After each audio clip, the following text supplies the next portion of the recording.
This is only the beginning. We are building on the foundation we have laid to create more jobs going forward. The essence of the bottom-up economic transformation agenda is to enhance our capacity for incremental achievement and thus accelerate our progress in delivering our commitment for the benefit of all Kenyans. What I wish to emphasize on this Jamhuri Day is that regardless of our difficult circumstances and despite obstacles, resistance, and anxiety, it remains the mandate of leadership to keep true to their word and the duty of government to deliver. We have every intention to fulfill our commitments and are at the point where the first projects are successfully entering maturity. The deliberate and intentional effort to develop effective strategies for creating employment opportunities within our broader economic transformation agenda is bearing fruit. From the current numbers, it is clear that employment opportunities, whether domestic, international, or online, will increase significantly in the coming days. We are determined to build a labor market capable of absorbing as many job seekers as possible, cognizant of the output of our education and training institutions, which produce talented, skilled, and motivated young people. By doing the hard work and heavy lifting now, we are laying the foundation for citizens to seize opportunities in the coming future. As we do this, let us reflect on the lessons of history and rise above our political differences to deliver for Kenya. Those who came before us overcame far more turbulent divisions to score a historic victory whose everlasting legacy benefits us today and will endure for posterity. As they fought hard to reclaim our sovereignty, the enemies of our freedom deployed state-of-the-art technologies of the time, the radio and the aeroplane, to disseminate disinformation and propaganda. This was meant to discourage, trick, and deceive people that freedom fighters had been defeated and their leaders been captured and neutralized. Our heroes and heroines were not deterred and inspired by the righteousness of their cause and the transformational moment they were in, soldiered on courageously. On 12th December, therefore, every Kenyan witnessed their vindication as our majestic flag rose and collectively we reclaimed our proud Jamhuri. Jamhuri Day is also a moment for Kenyans to expose the fake news aimed at discrediting our ambition, sabotaging our hope, and seeking to dampen our resolve. I have no doubt that the National Economic Transformation Agenda will succeed and deliver for the people of Kenya. I have no problem with discourse, criticism, and alternative proposals. In fact, I welcome them and listen to feedback in order to learn, improve, and become better. At the same time, I see clearly that a lot of what passes for fact are actually falsehood, and that most opposition is based on inaccurate representations and sometimes outright disinformation. We are at the stage in our social development when digital technologies have immense capacity to amplify disinformation, magnify fake news, and distort facts beyond all recognition. If we give in to these emerging negative trends, we shall pay with our freedom, democracy, and development. I therefore urge all Kenyans to participate fully in our democratic discourse, even as we work hard in nation building. At all times, let us endeavor to engage on the basis of truth, Failure to do so will take us down the path of negativity, tear us away from the values we cherish, and turn us into a people estranged from unity, who sabotage development, undermine democracy, and destroy our republic in pursuit of political expediency. When we say that the cost of basic commodities has come down, it is a fact. When we say that inflation has come down, it is a fact. When we say that our farmers are producing more and better, it is a fact. When we say that Kenyans who have registered for Taifa Care are receiving better services than before, it is a fact.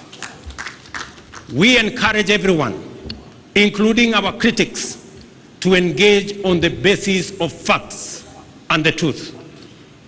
If some of us persist in the culture of reckless negativity, for how long will cynics mobilize Kenyans to deny facts that they can feel, that they can touch, and they can see?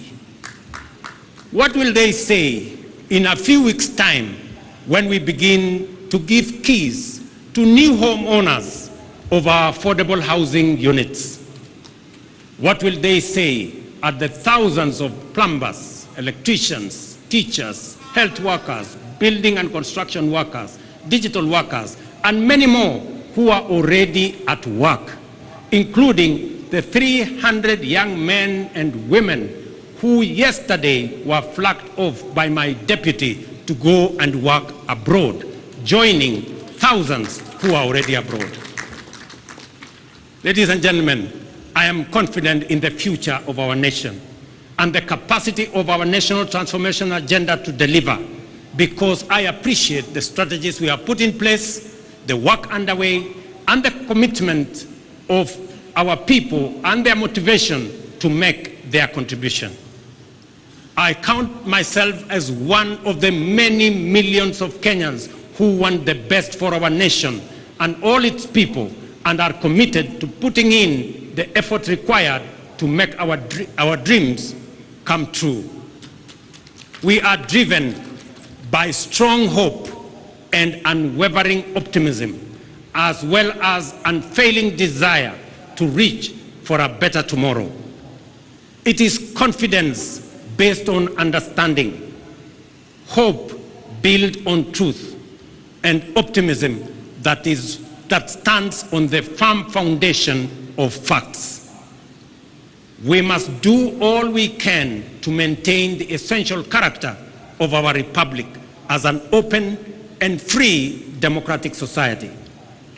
This implies that we must also do all we can to ensure that our political competition and rivalry never degenerates into contest to assault democracy, oppose development, and demoralize the people. We must remember that whatever else sets us apart, we are united by a desire to achieve the best for Kenya and its people. With this in mind, we must promote inclusion and broaden our platform for collective engagement to allow articulation of diverse viewpoints and the expression of fresh, new, and bold approaches. To be transformational, we must be ready to transform ourselves and our strategies on a continuous basis. I will continue to reach out to Kenyans of all walks of life, regardless of the ideological persuasion, to maximize the cross-pollination of the flower of our republic and guarantee robust seeds for future seasons. You must never underestimate your power as citizens and your ability to create positive change individually and all of us collectively.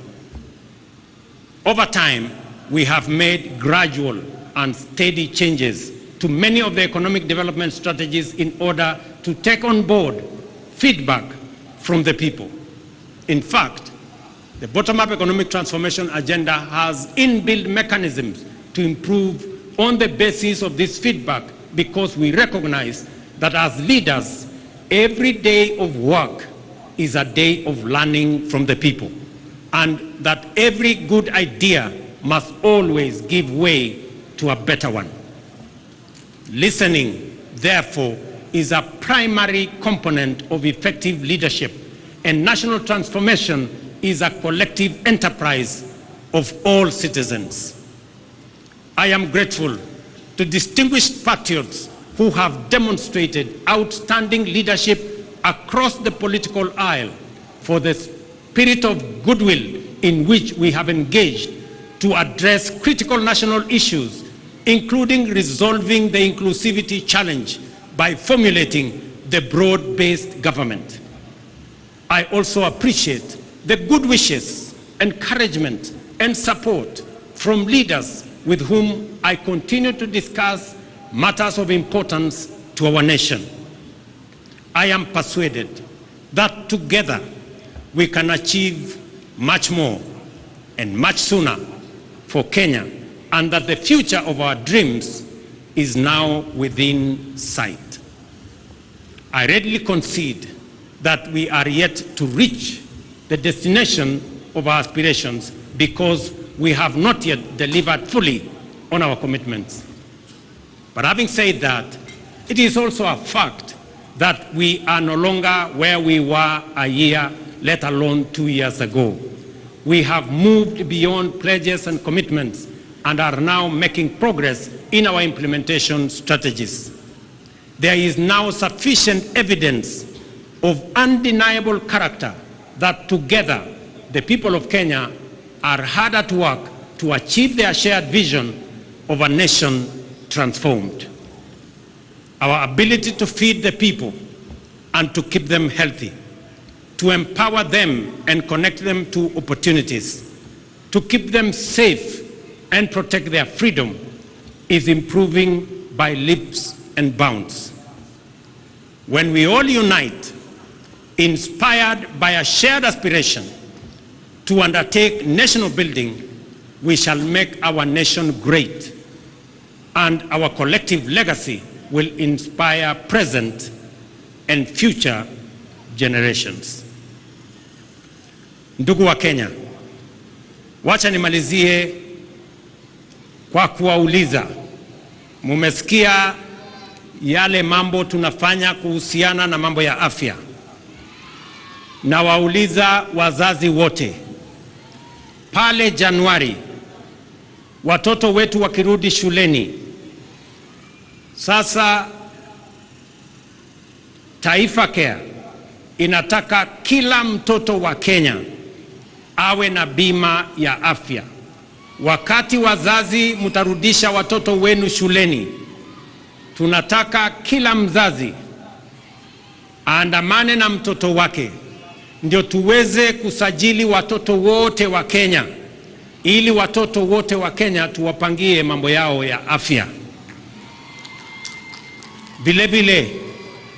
Vile nimesema, tutazidi na kujenga daraja ya umoja na ushirikiano kati ya Wakenya wote kutoka sehemu zote, dini zote, vyama zote. Tuungane ndio tuweze kushughulikia mahitaji na mipango na maendeleo ya taifa letu la Kenya.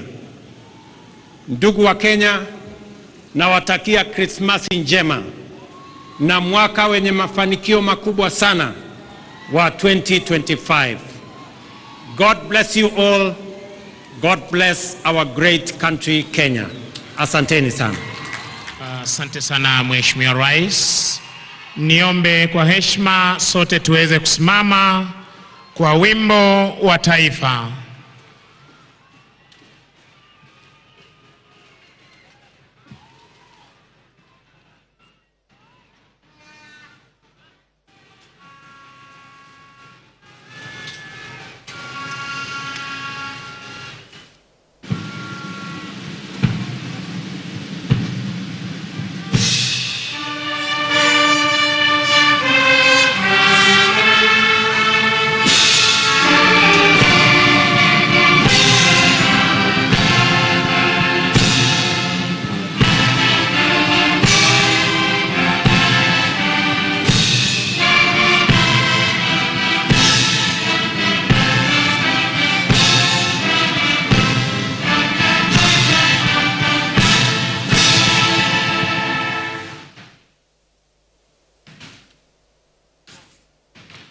Basi wananchi wazalendo tutulie ili niweze kumpisha mwenzangu aweze kutupa itifaki ya kufumukana mahali hapa.